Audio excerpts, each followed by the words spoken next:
பிரியமானவர்களே, எப்படி இருக்கீங்க? சந்தோஷமாக இருக்கீங்களா? நிச்சயமாகவே நீங்கள் சந்தோஷமாக, மகிழ்ச்சியாக, ஆசீர்வாதமாக இருக்க வேண்டும் என்று சொல்லி ஆண்டவருக்குள்ளே உங்களை வாழ்த்துகின்றேன்.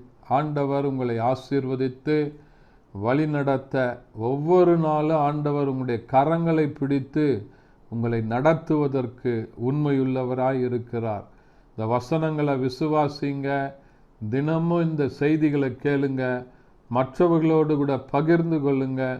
ஆண்டவர் உங்களுக்கு அற்புதம் செய்து உங்களை மகிழ பண்ணுவாராக. இந்த நாளின் செய்திக்கு ஆதாரமாக உபாகமம் எழுதின புத்தகம் 26ஆம் அதிகாரம் அதனுடைய 19வது வசனம் இப்படியாய் சொல்லுகிறது, உன்னை சிறந்திருக்கும்படி செய்வேன் என்று சொல்லி ஆண்டவர் சொல்லுகிறார். உன்னை நான் சிறந்திருக்கும்படி செய்வேன். யாரை?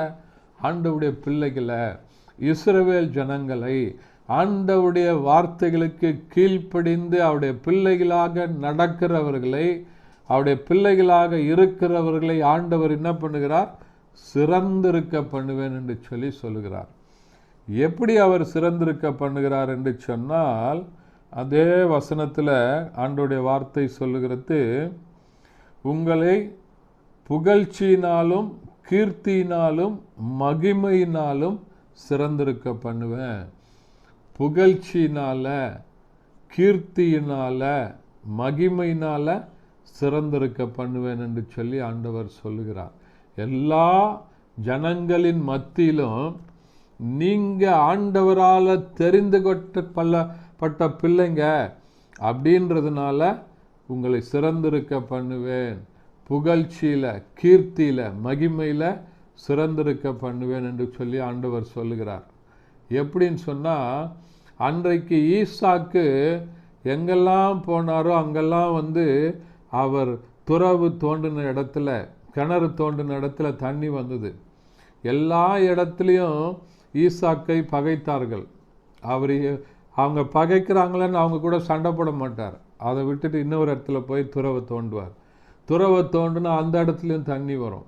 இப்படி நடக்கும்போது ஈசாக்கை யார் பகைத்தார்களோ அவர்கள் ஈசாக்கின் இடத்துல சொல்லுகிறார்கள், நீர் கர்த்தராலே ஆசீர்வதிக்கப்பட்டவராமே, உங்கூட ஜீவனுள்ள தேவன் இருக்கிறாரு, நீ எங்களுக்கு விரோதமாக ஒன்றும் பண்ணிடாதுன்னு சொல்லி ஈசாக்கை பகைத்தவர்கள் ஈசாக்கோடு கூட சமாதானமாய் போகிறார்கள். ஆண்டவர் உங்களையும் புகழ்ச்சியினால, கீர்த்தியினால, மகிமையினால சிறந்திருக்க பண்ணும்போது உங்களை பகைத்தவர்கள், உங்களுக்கு விரோதமாக எழுதினவர்கள், எழும்பினவர்கள் எல்லாரும் உங்கள் பட்சமாக உங்களோடு ஆண்டவர் இருக்கிறார் என்பதை உணர்கிற ஒரு நல்ல நாட்களை ஆண்டவர் நீங்கள் காணும்படி செய்து உங்களை ஆசீர்வதித்து மகிழ பண்ணுவார். இந்த வார்த்தைகளை விசுவாசிங்க, ஆண்டவர் பெரிய காரியங்களை செய்வார். ஜெபிக்கலாமா? பரிசுத்த பிதாவே, உம்மை துதிக்கிறோம், உம்மை ஸ்தோத்தரிக்கிறோம், உம்முடைய நாமத்தை மையப்படுத்துகிறப்பா. ஆண்டவரே, உங்களை சிறந்திருக்க பண்ணுவேன் என்று சொன்ன ஆண்டவர் இந்த வசனத்தை கேட்டுக்கொண்டிருக்கிற உம்முடைய பிள்ளைகளை புகழ்ச்சியினால, கனத்தினால, மகிமையினால சிறந்திருக்க பண்ணுவீராக. இயேசுவின் நாமத்தில் பிதாவே, ஆமென். Thank you. God bless you.